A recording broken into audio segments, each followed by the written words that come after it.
evening and welcome to the MCFC 9320 PUBcast.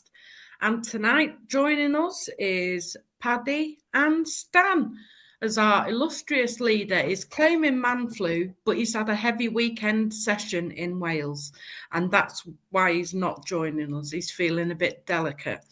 And welcome to everybody in the chat. You know, we can't do this show without you. And let's get on to the last couple of games. So we'll start with Napoli on Thursday night. Now, I know you were at the game, Paddy, so you can go first and give us your opinion. I thought we were in control from start to finish. I don't think that I know the sending off had an effect, but it was ours to lose rather than theirs to win. They weren't going to score if they were playing now, I'd say. I just think we were in total and utter control of that game. Absolute dominant performance. Absolutely. And what about yourself, Stan? It was a little bit bittersweet, wasn't it? It was great to see Kev back. Disappointing to see him go off after 25 minutes, whilst also secretly being glad he went off after 25 minutes because we know the damage he can do. So, you know, he's come back. He's had his birthday cake. He sorted himself out and he can go home and we've got the 3 points in our pockets, which is really what we all want, isn't it? But yeah, I thought we played well. It's I think what pleased me more than anything is that they then sat back and we had the patience not to panic. We just kept playing the football. The goal will come, it'll come, and it did come. And it came to the fella who's on fire, Mr. Allen. And it was good to see Foden involved with the goal as well. Tell you what, he looks like he's back on form. If we can get him back to what he was, we've just signed a £320 million player. Easily. Yeah, I would agree. Hang on. If Ertz was 110, £170 million player. Oh, easily. But you know what I thought was funny? Where I was sitting up beside you, Amory, in 325. Oh, look at Paddy there with the big seat numbers. Cole Torrey was on the technical area for about 10 minutes on his own, shouting at the players. You never seen Kevin Keegan do that. For about 10 minutes, he was in the technical area, shouting and directing play. Pep was sat down. That's because one man had already told him.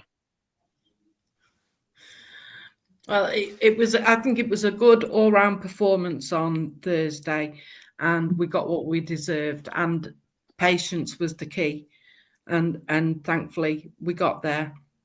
That goal thing of beauty, but it was. It really was. That was Jesus. The pass and the cushioned header was Jesus. That was amazing, right? It certainly was. And another game where Doku played really well. Different player. Yeah, he is a different player this season, which is good to see because I think we're going to see the best of him this year. And he's playing with confidence. I think one of the signings that we must have got through in the summer that went under the radar was a pilot for the decent speedboat. But he's always had it in him, Stan. I've always believed in him. Yeah. 100%. Yeah. We're in a position now where when he goes off, there's part of me that's disappointed because I know that Savinio's coming on for starters. Yeah. Who really is a headless chicken. Well, I'd like to do the Formula One analogy on there. He's obviously, Doku's obviously he's a little bit older. He's been there a little bit longer.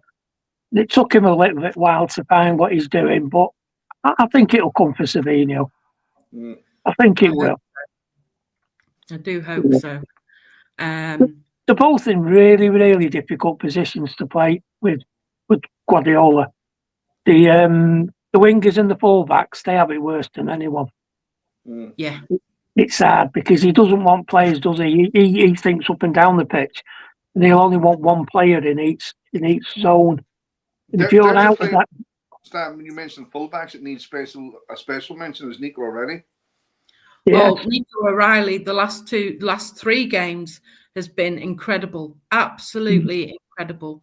He deserves full credit against United, against Napoli, and again today against Arsenal. So we might as well move naturally on to today's game. I don't know about you, but there's mixed feelings with regards to the result. There's a slight disappointment that we didn't hold on for the win. But the reality is, if you'd have asked me before the game kicked off, would I have taken a draw? I'd have said yes. Would you agree with that? Absolutely, 100%. No, I know you could get picky and say Aki and Guardiola, but more so Aki because he was behind Guardiola and Guardiola didn't really see him, but Aki seen him. And then you could say Donnarumma was too far off his line if he had been that little bit back. But you're being picky, like, and like you're talking nanoseconds, them kind of decisions. Like, yeah. If you said to me 1-1, 2-8, 3-8 at the start of the game, I'd have snapped your hand off. Yeah. And the reality is, when you have to put it into perspective, last year we went there and got dicked 5-1. And I think... did you pick that up in the coaching manual, getting dicked? Yes, I did, yes. Page 134 on the FA coaching manual. Make sure that you set up defensively so you don't get dicked. She got that off her OnlyFans account. I got it off Caldoon last week. Oh, Jesus, we're going to be seeing that. We'll come back to that. But Kathy was spot on there. She was spot on. Blue Heart, I was in Sainsbury's and Costa today. Were you in Timperley? Because that's where I live in Timperley. So, yeah, I was in both today. But next time, if you see me again, give me a shout. But no, I thought today's game, going back to what we're here to actually talk about. Yeah, forget about Caldoon. Yeah, forget about Caldoon. I thought today we were brilliant, and I was impressed by Pep because Pep wouldn't have made those substitutions previously. And I think he knew what we needed to do, and it almost worked for us. So I think, going forward, it makes me more excited for this season.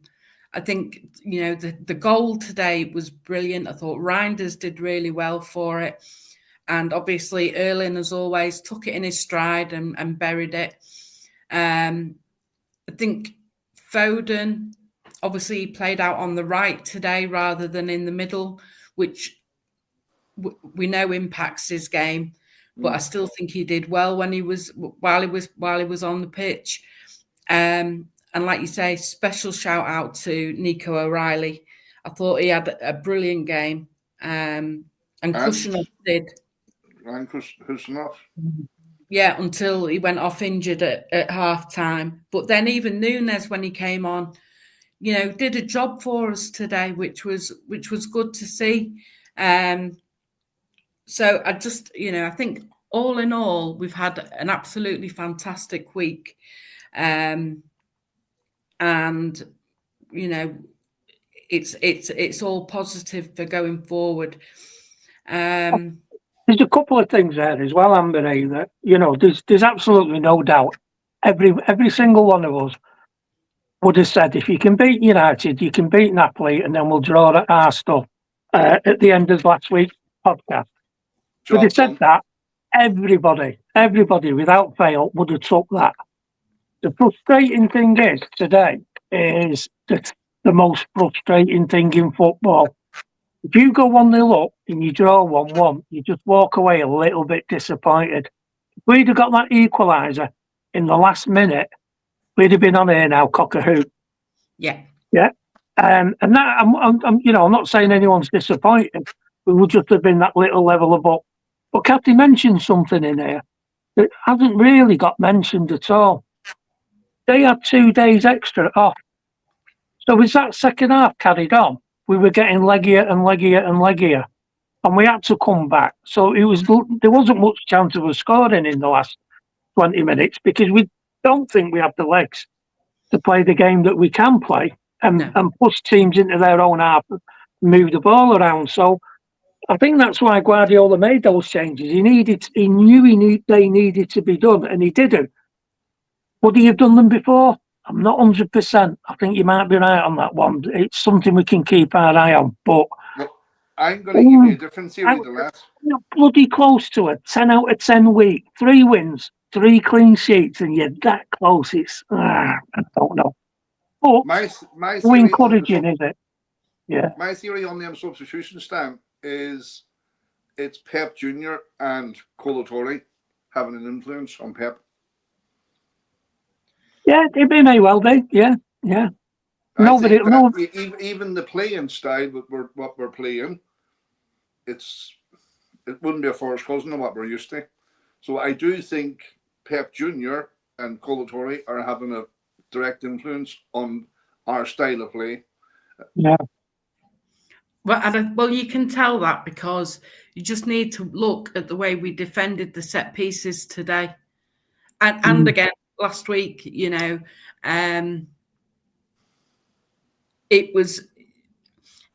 It's the best I think I've ever seen us defend set pieces. But these are meant to be the set piece experts, aren't they? Well, they are, and you can see that it's beginning to work, Stan, because we didn't get caught out with any of the corners. Sorry. I mean, Arsenal are meant to be the free kick experts. Oh, they are, and that's what I'm saying. The fact that we've worked so well. All right, I'm with you. Yeah. So I think you're a bit hard there, Ben. Sorry, Anne-Marie. Sorry. Go on, carry on, Anne-Marie. I was going to come on to Ben's comment because I think it's a bit harsh as well. I think you've got to remember, Ben, who we were playing against.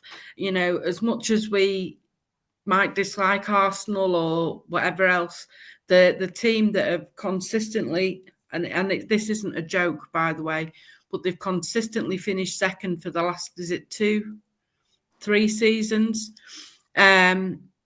And we can't take them for granted. They've spent well in the summer, as have we, and we have to, we have to hold our hands up at times and say sometimes,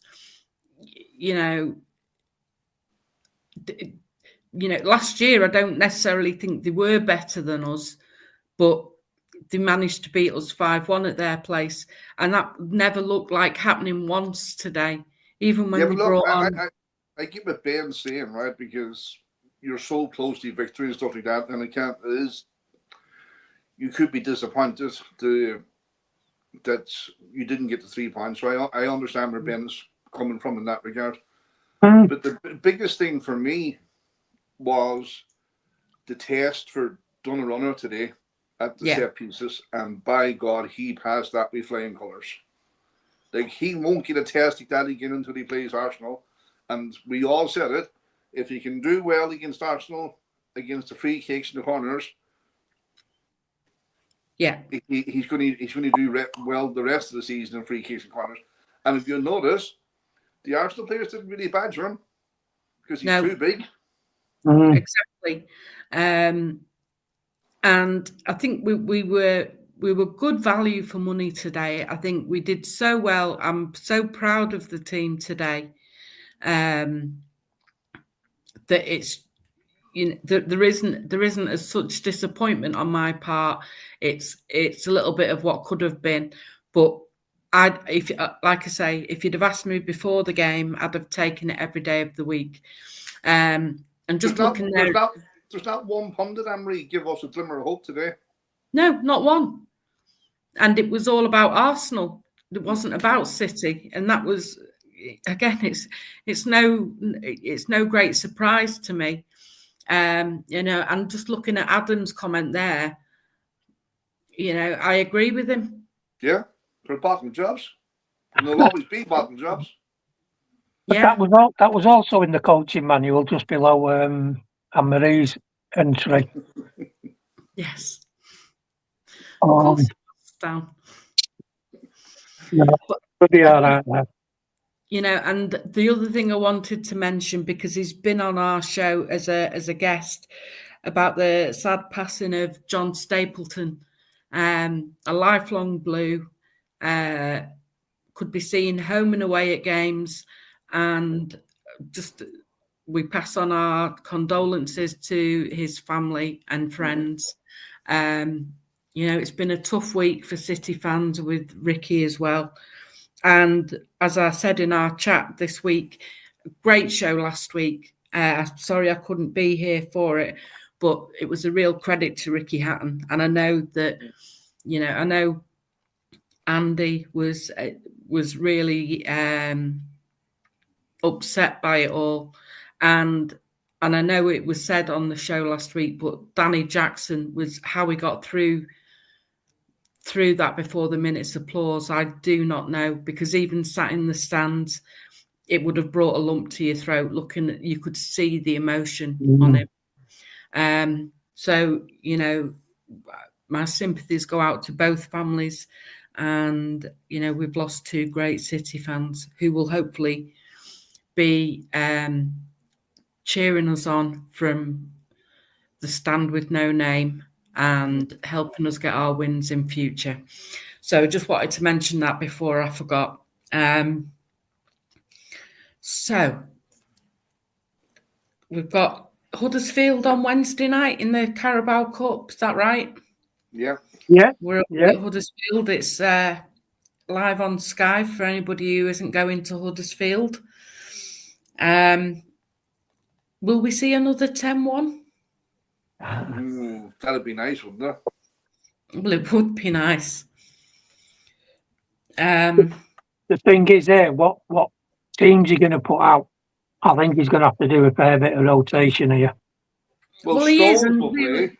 Stones will play, and I think Savino will play. Nunes, Savino. Or maybe Lewis, or maybe both. Who knows? Yeah, Lewis. Yeah. I'd love to see Lewis as the centre back, just because I'm a contrary bastard. But he isn't tall enough. No, that's what I'm saying. Just because I'm a contrary bastard, I think it'd be quite funny. I think we'll see Oscar Bob get a game.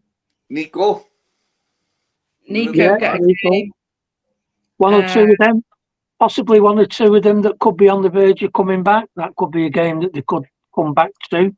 Yeah, and I think we'll see a couple of kids. James Trafford. Yeah, James Trafford will start in goal. That's a definite.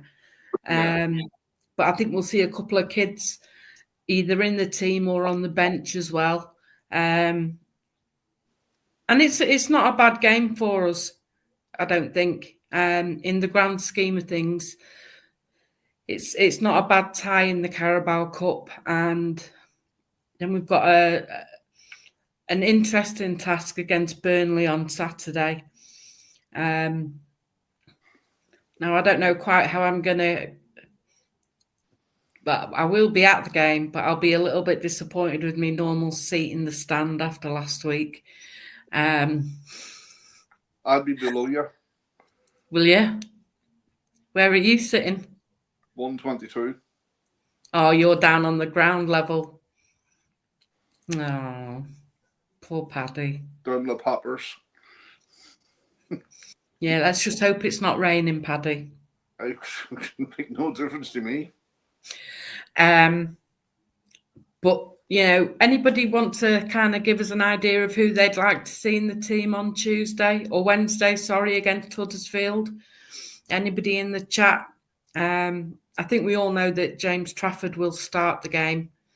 And I think we'll see probably Lewis, John Stones, and Aki. Maybe Aki, yeah. We might put a kid in there, mightn't we? Yeah, that who's it? Musaka and the Funny. They were in there. They were on the bench last week, weren't they? Yeah. They might get a go. Just looking at this team here, Cities now, guys who were 6 foot plus, we're getting a right team of units together, aren't we? Yeah, we are. We've got a good tall team now at the back. Because Trafford, I've just noticed there, he's actually taller than Donnarumma, isn't he? But he's just not got the physique. The width. He's not growing in. He is, isn't he, Stan? You what? What's James Trafford, 6'4"? No, yeah, he's about 6'6", 6'7". All right, well, Donnarumma's 6'5", isn't he? Yeah, no, he's huge. He's a big lad. The thing is, he's thinner. He's a lot thinner than Donnarumma. And you got Erling, you got Rodri, Nico Gallas, Diaz, Stones, Kushner, Gvardiol, Nunes, all 6 foot plus. The big old team. We've stumbled on a proper right back in Husinov. Certainly have. He won't be there long, mate. He won't be there long. No, him and Gvardiol, they'll be the centre back pairing for years. Once Diaz has moved on. Yeah, and I'm not saying Diaz needs to move on. Diaz just signed a new contract, Stan. Yeah, tell you. It won't be this year. No, well, it don't matter. It don't have to be immediate, does it? Everything doesn't have to be yesterday. And everything has to be done yesterday world that we live in. No, I don't think it'd be long before he's moved across there. Well, we'll see, because you've got to look at. Well, if he doesn't, that we've just look at this week alone, we've extended Rico Lewis's contract by 5 years, haven't we? Yeah. No, you got to remember though as well. If they do keep in there, all the City podcasts will struggle for something to talk about, because if we're not going in for a right back, what have we got to talk about?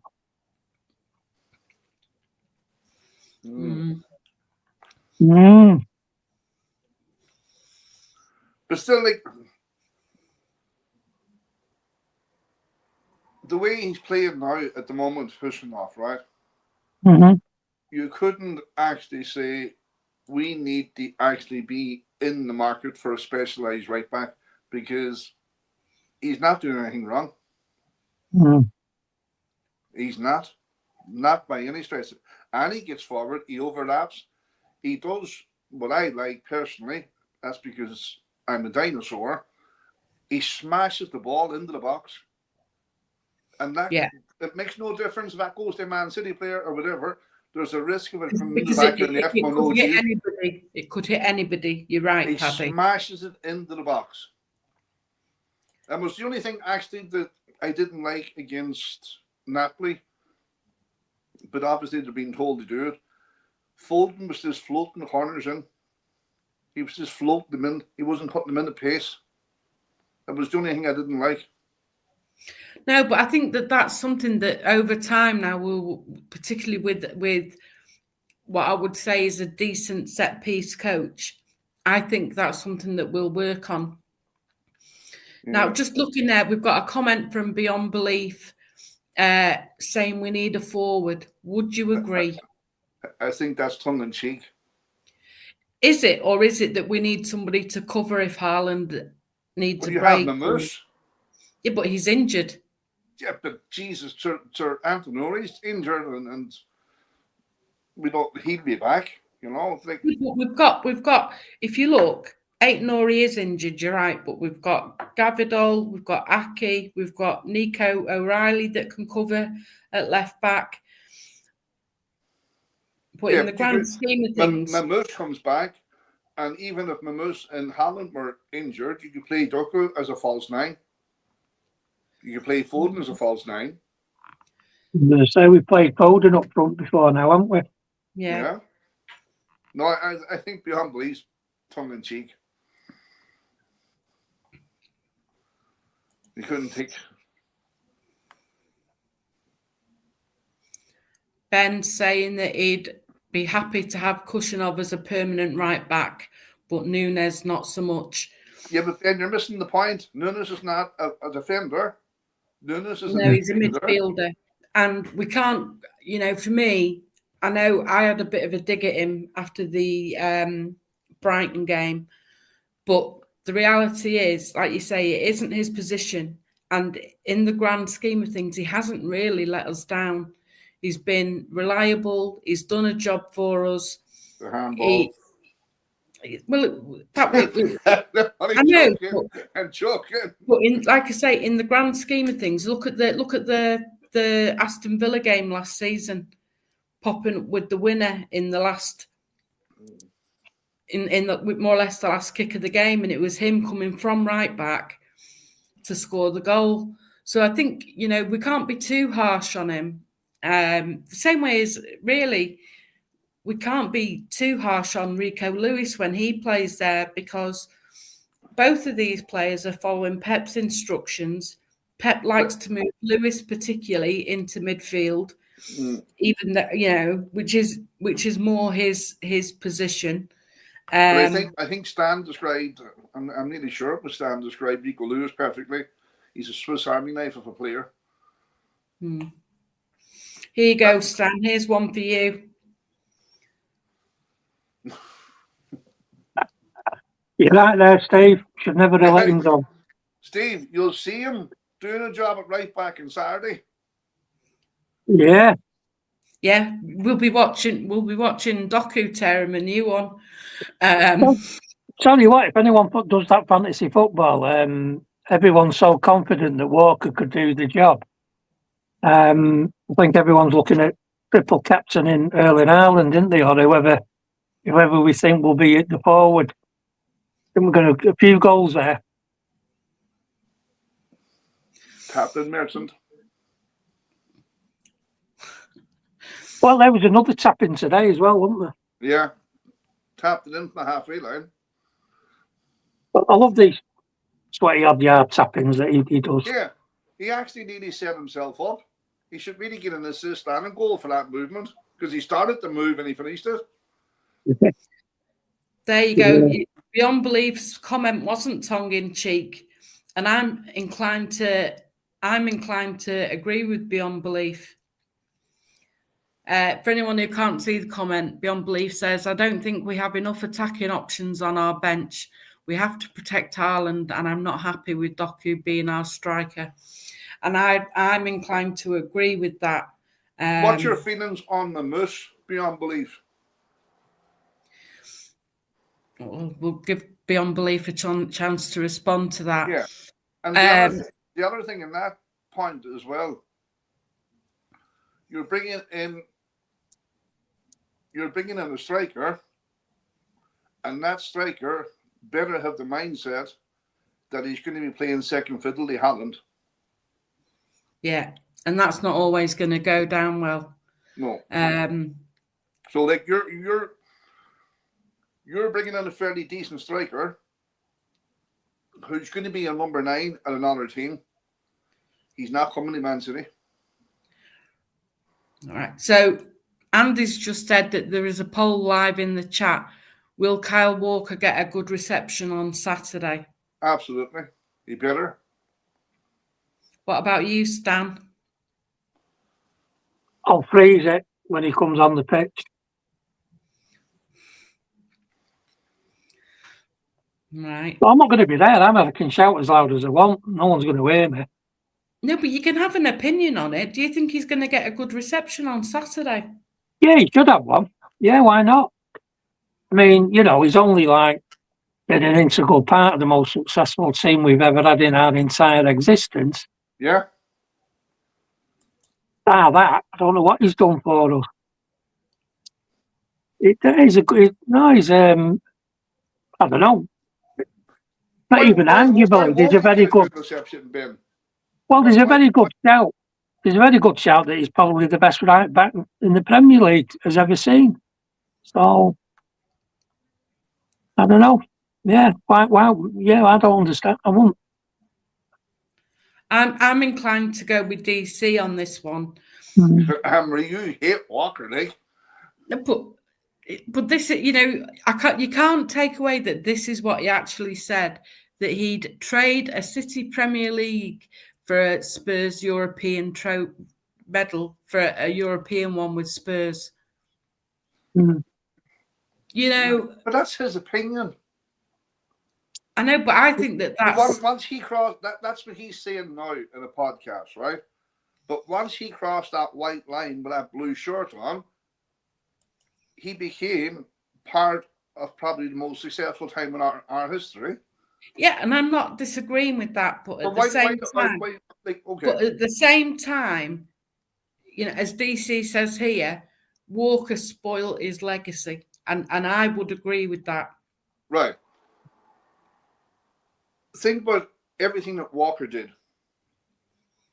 and then he's had a bit of a brain fart, or he's expressed a kind of emotional response to a team that he loves in Tottenham, that he would exchange one Premier League medal for success with Tottenham. Everything he's done for Man City has been discarded, and everybody's focusing on what he said on the podcast. Why? I've got a question about that podcast. What podcast was it? He does a podcast with some guy. It was a what? He does his own podcast with some. Yeah, I think it's a BBC one. Yeah. But why is everyone so quick to discard everything he's done for Man City for one comment? I mean, let's be honest. We all know he's well, I don't know. I mean, he's not the most stable of people, is he, off a football pitch? He does have some saying thing. Now, the thing is, it's quite easy to say that, and then people go, oh, look at that, he's like that. But back in the real world, he knows that will never happen. Oh, I'd like to swap it. It's like me saying I'd like to swap 22-year-old Bridget Bardot for me missus. Nice one, Stan. I think everybody would. I think everybody would. But there again, it's not going to happen, so it doesn't matter, does it? And I tell you what he's done compared to somebody else, and they seem to have gone down as a bit of a club legend, is unbelievable. And I'm not going to go, you know who I'm talking about, and I'm not getting into that. But you got an absolute out-and-out Argentine cabbage. Oh, yeah, he's all right, he is. He's been far worse on and off the pitch than Walker. So, nah. Yeah, but Stan, you show me somebody who thinks he's a legend. On here, nobody says Walker's a legend.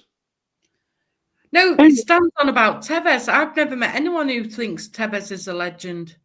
Oh, we wouldn't. I'd tell you, well, we wouldn't have won this. We wouldn't have done that. Or he was one of the best players. I actually thought you were on about Aguero. When has Aguero ever been a cabbage? What Aguero used to get off the pitch was nothing short of shocking. He'd fucking shag a barber's floor if it had hair on it. Was he married? No. He was married in every town he was in. He wasn't married. No. That's a joke. I says he was married in every town he was in. Yeah, no, I know what you said, but I mean, Tevez was down there, and the same with Walker. He was no better. No. One of them things, actually, and I'm no fan of Tevez, but if you actually listen to the players who were there and how Mancini actually treated Tevez, I know if we all fell out with our boss, we couldn't go in a huff and go on a strike and go play golf, whatever, but that's a different world. That's a bubble. They live in a bubble. We don't. No. Even through the translator. I thought you were. He even threw the translator under the bus. Tevez. So No, I've got no time for him. But then again, we're on about Walker, aren't we? So we'll bring it back to Walker. Yeah, people won't like him coming back. Some people will like him coming back. I'm just saying I can't see why he wouldn't. This is just my opinion. I can't see why he won't get a round of applause, but I can equally understand why some people won't be bothered about him. Would you give Jack Grealish a round of applause, Anne-Marie, if he comes back? Jack Grealish? Yeah. Of course I will. So you agree with what he said? Well, what's Grealish said? You know what Walker says, but you don't know what Grealish said. Well, tell me what specifically Grealish has said. He had a go He said that he fell out of love with... No. He said that. But he put a tweet up, or Instagram, whatever they fucking call it, and he deleted it after about 10 minutes, but people had screenshotted it by that time. And I still haven't seen it, by the way, so I can't comment on it. We had a dig at Man City, especially Pep, about, it's nice to play 3 games in a row. Oh, people are going to say that, they won't worry about that. I tell you what, though. Why delete it, Stan? You what? Why did he delete it straight after putting it up? Because probably not being the smartest tool in the box, he realised we were still employing him. Yeah, well, exactly. But that's what you're dealing with, isn't it? We were still employing Walker when he made that comment. And what happened? He went, didn't he? He's gone. I mean, I tell you what, I think Pep, he must be absolutely unbelievably hard to work for him as a manager. Can you imagine you coming off a game, you've been battered up and down, and then he'd be in your ear, there's something you've done's annoyed him, and you're like, 20 minutes ago, when you didn't hold the ball up properly, and you're like, fucking crying out loud, man, let me just go and get a bath and talk to me in 20 minutes. Because at the moment, I'm going to rip your head off. But he's in there. He doesn't give up. This is one of the reasons why he's successful. Same with Ferguson.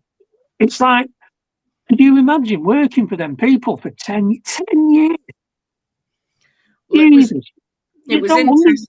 It's interesting you mentioned Ferguson, because just because they were talking about the derby, I actually listened to Wayne Rooney's podcast this week, and he was saying, which I find interesting. Good job, Andy's not here. You'd have gone blank then. I know, but he was saying that Ferguson went 2 weeks without talking to any player because they'd been beaten or something, and even when it came to putting up the team sheet or anything, he never spoke to one player for 2 weeks. And that, I understand like frustration and different things, but when you're employed to do a job and your job is to train the team and pick the team, how you can go 2 weeks without speaking to somebody is beyond me.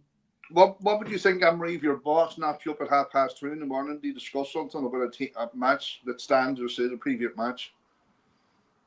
Well, it depends, doesn't it? And he had it drawn out on a piece of paper. But that's not Pep, is it? Pep did that to Gundogan. Yeah, but he was his neighbour. At 2:30 in the morning. It's like that old joke, isn't it? My neighbour knocked on my door. Yeah, it's a good job I was up. I was playing the drums. Yeah. He opened the door and Pep was stood there with a tactic sheet showing him. So Andy wants to know who was everyone's man of the match today. Now, get this. This is why he can't show his face on the podcast tonight. Doku was his man of the match today. That's Andy's account's been hacked. I think it has, because I've noticed this last couple of weeks there's been like a complete turnaround in him. I wonder what's gone on. Probably been kicked on the head by a horse. Well, then you've got Blue Heart saying that Doku was great today, but Blue Heart's gone for Bernardo Silva for man of the match. Silva was lucky he wasn't sent off. He was lucky he wasn't sent off. That rolling around because the ball hit him in his. That was embarrassing. Yeah, but he could have been red carded for the first offence if he hadn't made proper contact, because he had a bit of a set to first, and then he went after him, and then he chopped him, and he could have got sent off for it if it had went horribly wrong. So he could have cost us today. Yeah. So it wouldn't be Bernardo for me. I think if I was giving a man of the match today, I'd give it to Gavidol or Diaz. Yeah, good shouts. Good shout. And that's just because I think the up until that last when they equalised, up until then, our back line was incredible, absolutely incredible, and that's why I wouldn't give it to Gavidol, and I'd give the man of the match to Diaz. I'll tell you another one. Just on that point, when you watch that back, Emery, and you see the body position, your man who scored that, Martinelli, was between Aki and Guardiola, and Guardiola couldn't see him, but Aki did. He was Aki's man. Yeah, and I didn't watch any of the after-match discussion because it just winds me up a lot of the time. But apparently, partly I can't watch Mika Richards is right, but apparently there was a foul in the build-up to their goal. No, there wasn't. It was the other. Oh, right, okay. It was a 50-50. I've not seen it, but if it gives me a chance to call Arsenal fans at work tomorrow cheating bastards, I'll take it.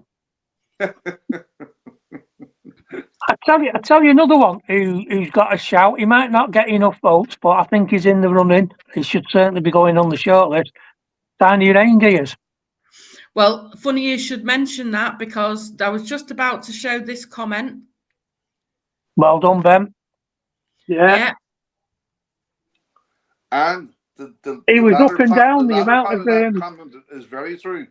Donnarumma was, for the effect he was having on the Arsenal fans, number one, and the performance he was doing, it was pure shithouse rate, 5-star all the way. It was brilliant. Well, I was delighted to see what we were doing, because it just gave the Arsenal fans a taste of what they did at our place last season. Yeah. That's what they did all season last season.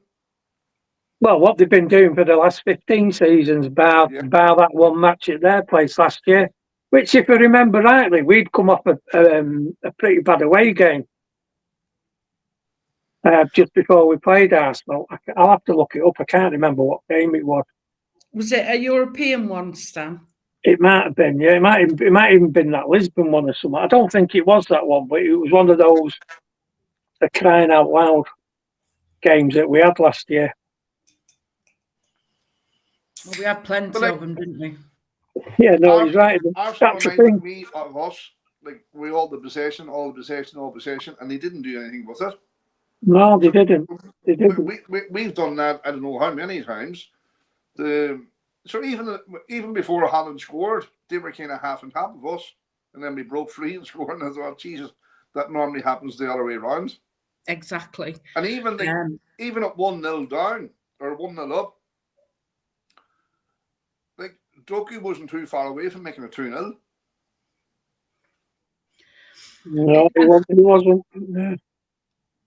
But I think, like I said, it's given me plenty of encouragement for the rest of the season. Oh, I'm absolutely delighted, Emery. I swear to God, and I'm not joking now, hand on heart. United, Napoli, Arsenal. You couldn't have hoped for better. The only thing better was the 3-1s, and we nearly got it. Yeah. And I thought, going in did, I thought we were going to get a bit of a pasting today. You never know what you're going to get with United, because United up their game against us. Yes. And Napoli being Napoli, the Italian teams are very hard to break down, and they proved that even with 10 men. So to beat United and beat them fairly well, and beat Napoli fairly well, and almost nearly got over the finish line with Arsenal. I'll take that every day of the week. You and me both, Paddy. And I just think we were, I think it was the whole setup. And if you looked, like every time we cleared the ball or put it out for a corner or whatever it was in the defensive third, every player was celebrating with each other. And every time Donnarumma did anything, every player went to him. And I think that for me shows that we've got a fantastic team spirit again, which I think maybe was somewhat lacking last season. And I think the likes of Haaland taking he's quite keen on the leadership side of it, isn't he? To get everybody playing. And that for me has probably been a real positive this season because, in the grand scheme of things, he's one of he's classed as one of the more senior players now. And he's acting like it. I think his all-round play, particularly in these last 3 games, has been incredible. And I think he needs credit for not just scoring the goals, which he has done, but just in everything. It's like even today's goal, he passed the ball to Reinders and then came from his own half, ran the full length of the pitch to get on the end of the ball from Reinders to score the goal. Mm-hmm. I think, and defensively, he's done his work as well. He needs full credit for what he's done this last few weeks. Mm-hmm. Like that last season, the team burnt out after 4 in a row, which is perfectly understandable. The whole core spine of that team has more or less been replaced by youngish players. I think the eldest one is Reinders at 27, and Mamouche is about 26. So, to be where we are now, and this is me now getting carried away after the last 3 results. I think we're ahead of the game. I didn't think we'd click like this until after Christmas. Now, in saying that, we'll probably get stuffed against Burnley on Saturday. But I think that team is ahead of time. Just looking at what a friend of mine had said, and it touches on a few of the things that we discussed about. We are getting that element of shithousery, and we're not getting knocked around off the ball like we were last year. We are toughening up as a team. We can counter a lot quicker. For young people, a counter attack is known as a fast break. We've got to keep it. Transition, yeah. We've got to keep XG transition. We've got to do the translations for the young people and the old people. And that's getting better. We've shown that we can go to a team that up until this week was considered unbreakable. There's only us and Liverpool that have scored past him. And there's only us and Liverpool that have took points off him. So when you put it in the context of what they've done this year, meaning this season, there is. I think Marie's right. There's a lot of positives, and it's good going forward. And I do think we are a little bit ahead. Are we perfect? No. Are we where we want to be? No. But I think we found the road and we're starting to move down it. We're not driving up and down hill and dale anymore, thinking where's the road that we need to get on. I did have a little look at that Arsenal last year. What it was that was got me, it wasn't the results. I said I knew he was a bummer. There was no Diaz, there was no Rodri, there was no Edison. That spine of that team was completely blown away. And that spine grew back this time because we had Rodri, we had Diaz, and we've now got Donnarumma. So those 3 crucial points, they all came to the fore today. And that's why they weren't ever going to put past us, because those 3 on their own, there's enough guile and wit about them to make sure that won't happen. Just come back to Andy's point there about Haaland for captain. Absolutely no. No, absolutely no. You can't have a centre forward as a captain. No way. No, but then Andy goes on to say Arsenal's only stat better than ours was possession today. Mm. And as we know, possession means nothing if you don't put the ball in the back of the net. How long are we saying that? I know. What did Jose Mourinho say about that? Against us? I don't care if you take the ball home on them. They can keep the ball all they want as long as we score more goals than them. Yeah. Like we have lost matches. We have been 78% possession. We've lost games. So possession one's nothing. There you go. And here's another one. It's they had 11 corners to ours, but they're the corner kings, aren't they? I remember BBC waxing lyrical about how they're bringing it to a whole new level. 11 corners there didn't even look like they were going to score from a corner. No. So there's loads to go at. There's loads to walk away from. They actually made more tackles than we did. Does that mean that we were better on the break? And they couldn't defend well enough not to make the tackle, as Maldini once said. It's one of them. No, I think we played Arsenal at their own game. Yeah, we think we did. And they were lucky to get a point, make no mistake about it. Like, yeah, we were under pressure, especially the last 10 minutes of the first half and the first 10 minutes of the second half. But did they look like scoring? No. There you go. There's a compliment for you, Stan, from Steve.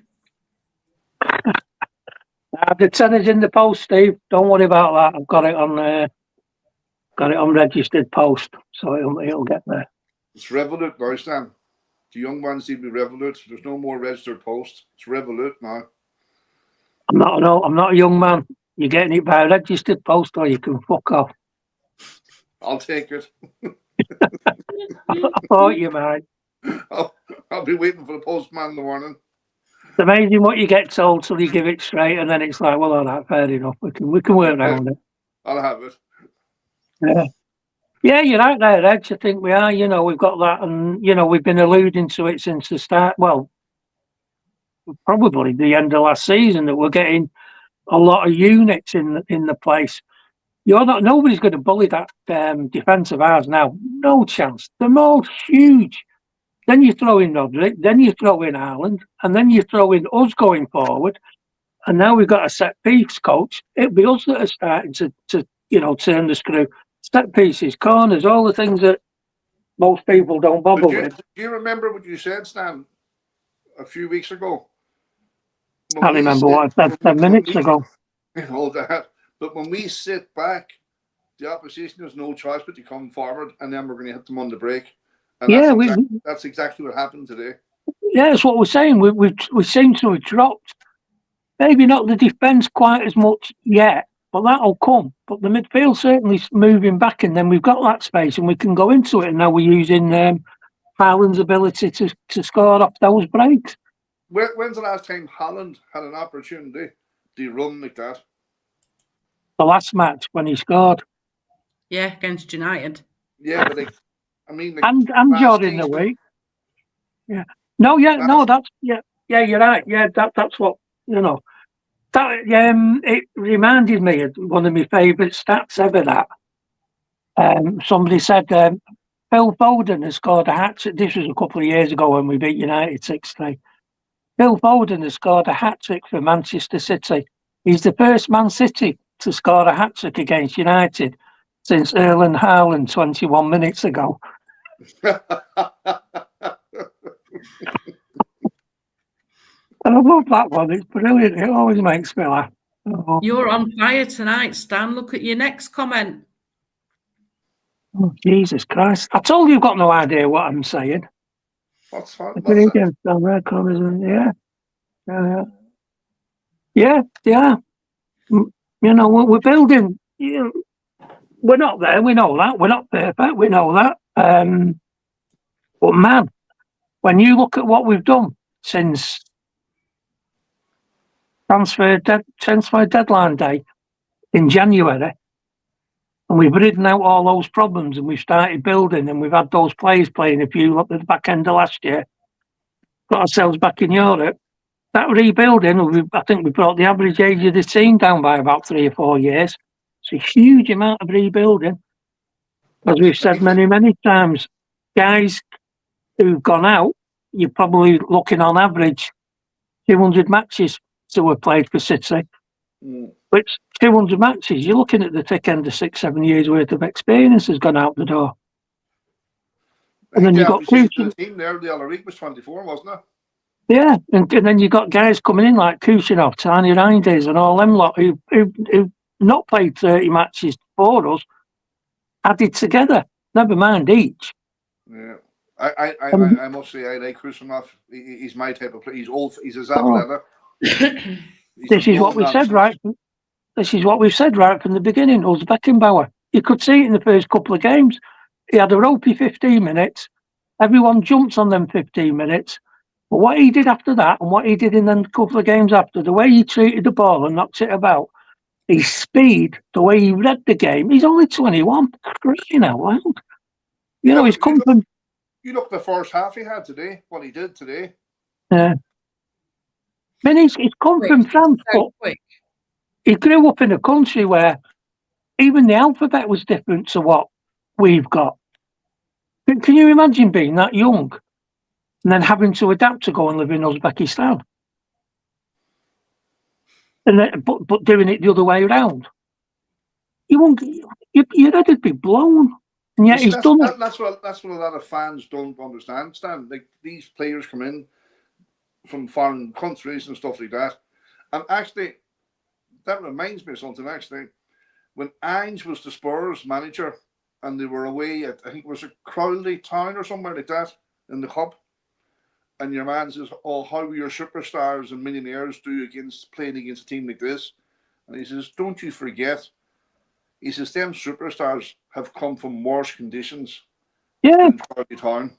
He says, "Don't forget that." He says, "Just because they made it and they made it big," he says, "don't forget where they come." Like, if you look at Aguero or Tevez, where they came from, Jesus, that like Rottweilers run around every black eyes. Yeah, you know? They go around. Do you think Crowley Town's going to annoy them too? But I think Big Ainge nailed it when he put that reporter back in their box. That them players we have, them so-called millionaires, have come from worse conditions. No, sorry, I was just laughing at Steve back there. He'd be back in work. He'd be back in work at the beginning of December, Steve. It happens every year. What's Steve saying? I have to put a bit of weight on for that as well, Steve. He's available for shopping malls, kids' parties, everything. He'll be all right. I'm not bag of presents. It'll be the only blue Christmas that your Father Christmas you'll ever see. A blue for the lads.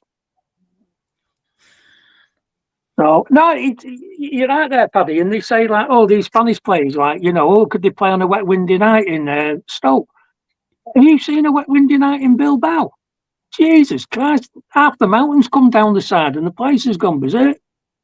I don't know, I just don't get my head around it. But the problem is, not everyone, obviously, but a lot of the FIFA kids, they don't understand that because they bring in a pixelated player whose missus isn't pregnant and has got kids and all this, that and the other, and all the human aspect of the game.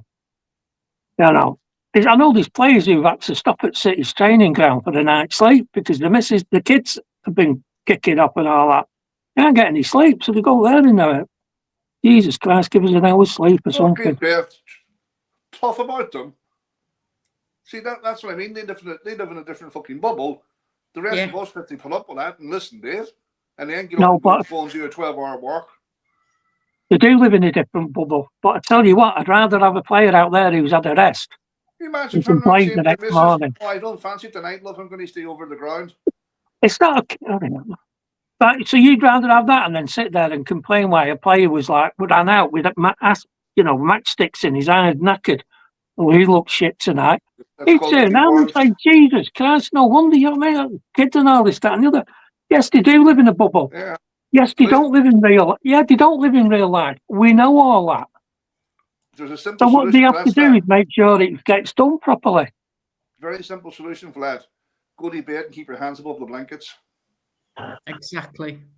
Haven't the mansions got enough room? Yeah, well, yeah, but if some kid's blaring down your ear hole, it don't matter how big your house is it? Unless you put them in the west wing. No. It's not just that, though, by the way. It's not just that, having problems with kids and misses and all that. If you've got an injury, you've got a damaged leg or you've got something not quite right, they're better off there, aren't they?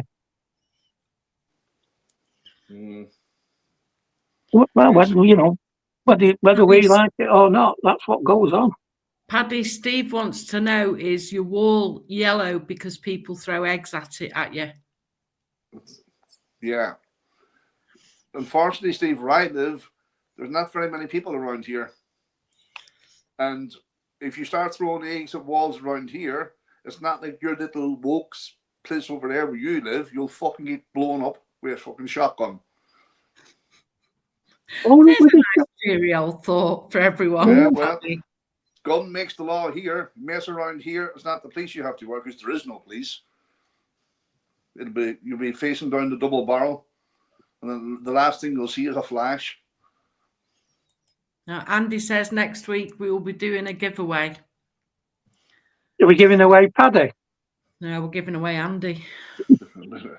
You won't be giving anything outside the UK. Oh, hang on. He couldn't stay away. Oh, he's coming. Oh, yeah.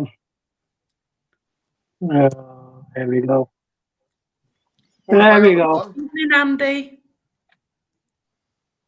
Where's my other photograph, Andy? Oh, he's not talking. He just wanted to pop up on that. Oh, right, I've got a couple of photos to show you all of my day last week. Your day week I'm doing, is it? Yes. There you go. Did you meet Caldoon last week? You never said. Yeah, I met Caldoon last week. There you go. There's one. And here's my dad, but unfortunately, Dad had a bit of an eye infection, so he doesn't look as good as he can. But Caldoon was Don't make excuses for your dad. Your dad looks fantastic. Man's after surgery, for fuck's sake. I know, but I have to say, Caldoon was absolutely brilliant with him. So he should. He really was. He came over and hugged my dad, and Dad was hugging him and was just so lovely with him. It was I have to say, it was quite emotional for me. And you know, full credit to City. It was the whole day was amazing, and we walked out of there with two gift bags each as well. And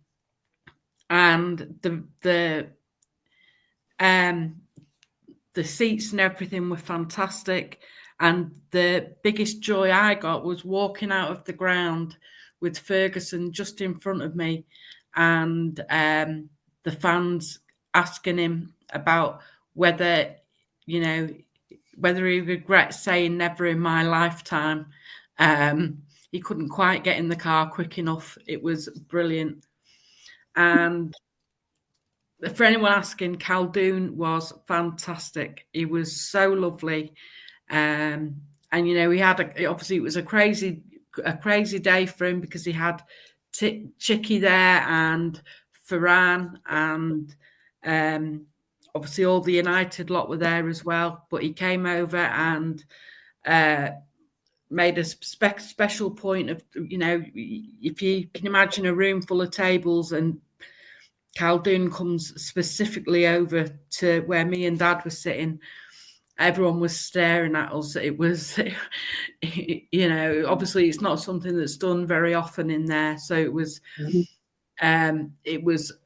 incredible. Can't thank City enough for what they did for him. They made him very happy. And it's a case of kind of, because we know your personal story, Anne-Marie, and how long your dad's been involved with City and stuff like that, and it's kind of a case of you're damned if you do, if you're damned if you don't, sort of a thing. But for him to do what he did and write, number one, write a personalised response to your dad, and then invite him then as a guest for the debut match, and then actually taking time out of his day just to go and say hello and pose for photographs and stuff like that.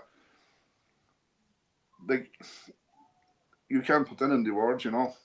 No, you can't. And I wrote, I sent an email back to Abby Leckenby, who sent out all the tickets and everything, and sent her the pictures of us with Khaldoon, and just thanked her for everything, because, you know, that'll never happen again. And it was and just, you'll never forget it. No, and we will never forget it. And that's the thing. And the result was just the icing on the cake. You know, it was the perfect day. And that's what I thought of when the match finished. I thought, well, at least Amory's dad got to see his last visit to the ground, see City beating them beeps. Yeah, exactly. And for me, I did find the whole day very emotional, because I wouldn't have ever gone to City if it hadn't have been for Dad. You know, and they were just so lovely with him. And anybody who's kind to him will always get my respect. And I have to just say it was just the most perfect day. And I thank everybody for their comments about my dad as well, because he is, you know, he is the most amazing man. And, you know, me and my two sisters and the grandkids are so lucky to have him. So, you know, and he's lucky to have you too. Well, this is it. It works both ways. But yeah, my dad is a VIP now, DC. I got an email saying if there's anything that they can ever do for us, just to let them know, which again was a nice touch from City. And for a club that I'd kind of started to become a little bit disheartened with, it's lifted my spirits. So, you know, want to just end on a real good positive note for City. Yeah, well done, City. Be careful, Anne-Marie. You've got 2 bags full of gifts. Make sure that they're not those giveaways that Andy's got his eye on next week. I know there won't be, because I can tell you what we got. We both got the same scarf. It's like a grey scarf with the City emblem on it. It's a really lovely scarf. And Dad got a book with 10 years worth of photos in it. Oh, wow. Yeah, and I got 3 scented candles, which have got the City crest on each one of them, and they all smell amazing. And I'm tempted never to burn them. I was going to say, I bet they never get burnt ever. Not even at Christmas. Never burn them, because that's part of your memories of your dad. You can't burn them. That's it. So, you know, I can even feel myself getting emotional now about it, but it was the most fantastic day. That's an absolutely amazing present. That album, well, I call it an album of 10 years worth of photographs. That's a really lovely touch, in fairness. Yeah, and that was throughout the day. Even the people that were serving us were just amazing. I've never experienced anything like it at City, and I doubt I ever will again. So, you know, and I thank everybody in the chat, and obviously me co-hosts here, because it's been a tough few years with one thing and another. But because of everybody, because of you all, you know, I managed to get through it relatively unscathed, and I'm still here to tell the tale. So thank you very much. Yeah, well done. Yeah, no problem. One big blue happy family. That's it. We certainly are. Even Knobhead Andy, who we love dearly. And we're after a fantastic week. Absolutely fantastic week. I don't know if it's a bit early to break Andy City or back yet, but we're getting there. We are most definitely getting there. You're going to do the predictions now, Anne-Marie. So will we do a prediction for Huddersfield? Might as well. I'm going 4-1. 4-1, Paddy. Stan? 8-0. 8-0. 8-0. And do you know what? I don't think it'll be far out if it's 8-0 against Burnley. I think Burnley are going to be a tougher game than you think. They will. We'll get the 6 in the last 20 minutes. We won't be able to get them right throughout the game like we normally do. Are you talking about their fingers in their one hand or goals? No, yeah. He could count. That was the thing with the Burnley keeper. He could count the number of goals he conceded on one hand. He got beat 14-0. I'm going 10-1 against Huddersfield just for old time's sake. You went 3-1 against the Rags. I went 3-1. No, you didn't. I went 3-1 against the Rags. No, I went 3-1. I've got it written down here. You changed it. No, I didn't. I always go 3-1 every game, Stan. No, every game, Paddy. You went 3-1. Watch it back. You went 3-1. No, you didn't. I've got it written. I've got everyone's predictions here written down. What was mine's? Yours was 2-1. Oh, Paddy's telling lies. Stan went 8-0. I went 3-1. It's not like me, that. And because Andy didn't give us his prediction, we put Andy down as a 10-0. Yeah, he didn't. So that's how I know. I've got them all written down. You see, I have a book here. She's been smelling down candles. No, I haven't. Andy, while you're typing away there, are you going to give us a prediction for Huddersfield?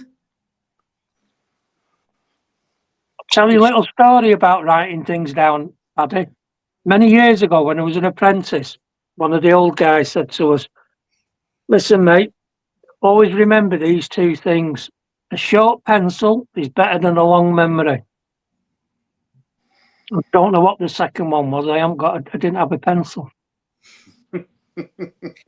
Okay. And that's why you write things down. That's why you write things down. So, Burnley predictions. It was not documented. It didn't happen. Well, I'm writing them all down here. So, what do you reckon against Burnley?